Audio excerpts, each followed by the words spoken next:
What you repeatedly do each day is an automatic habit that you have formed. This includes your thoughts, your behaviours and your actions.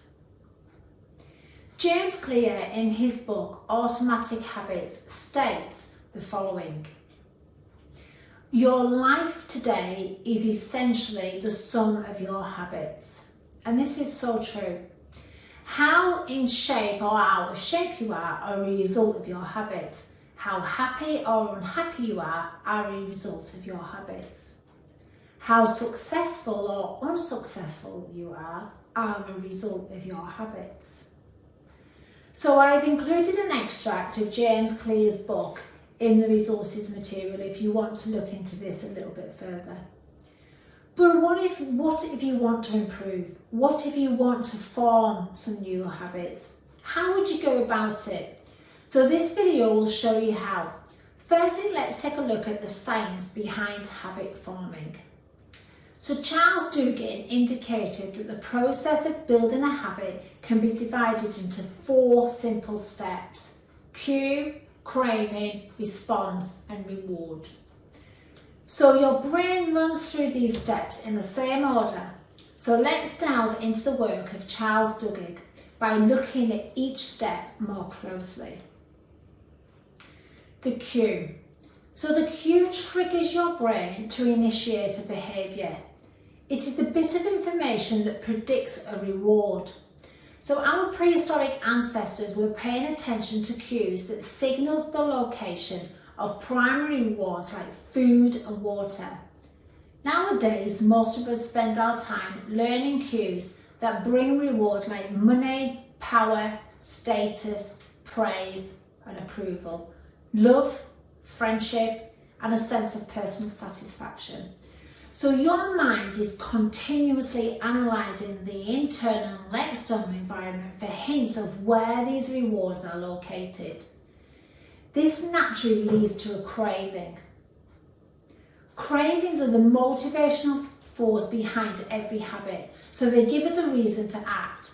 So what you crave is not the habit itself, but the change it delivers. So you do not crave smoking or cigarette, you crave the feeling of relief that it provides. You are not motivated by brushing your teeth, but rather the feeling of a clean mouth. You are not motivated to eat a salad for lunch, but you want to get healthy. Every craving is linked to a desire to change your internal state, which is a very important point. These cravings are different for each person and are often based on what is important to you at a particular time. So the thoughts, feelings and emotions you have is what transform a cue into a craving. Hence the importance of the video on managing your thought distortions. So the third step is the response, and the response is the actual habit you perform, which can take the form of a thought or an action.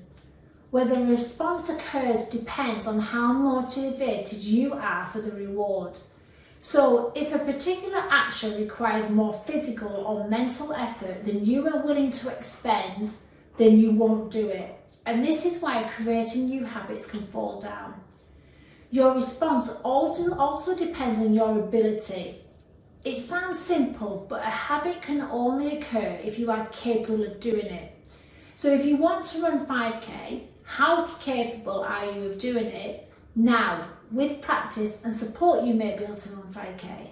If you want to lose weight, say half a stone, can you set your mind to actually achieve this? And finally, the response delivers a reward.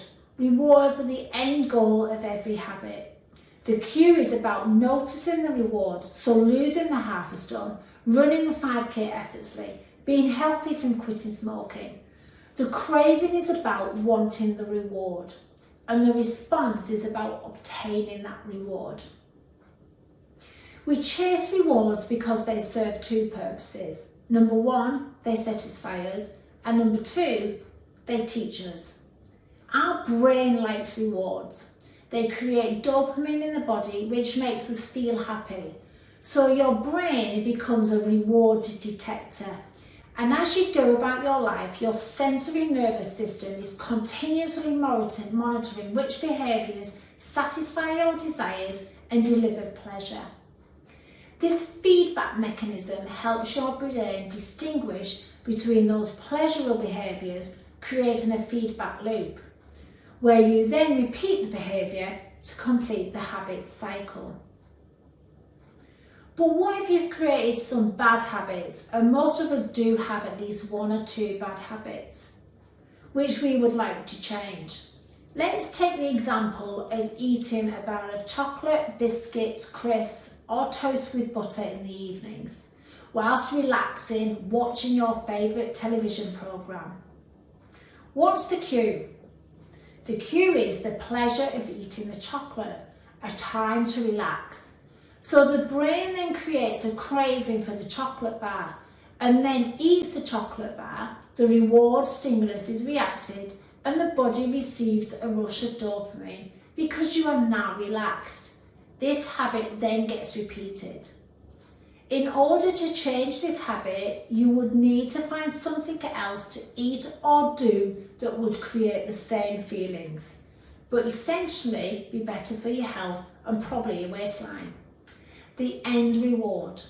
The rewards must be something you genuinely want to achieve in order for a new habit to succeed. So if the reward fails to satisfy your desire, then you'll have no reason to do it again in the future. Without the first 3 steps, a behaviour will not occur. And without all 4, a behaviour will not be repeated. By the time you become an adult, you'll rarely notice the habits that are running in your life as they've become so automatic. So you might be thinking, why is creating new habits important in terms of building self-confidence?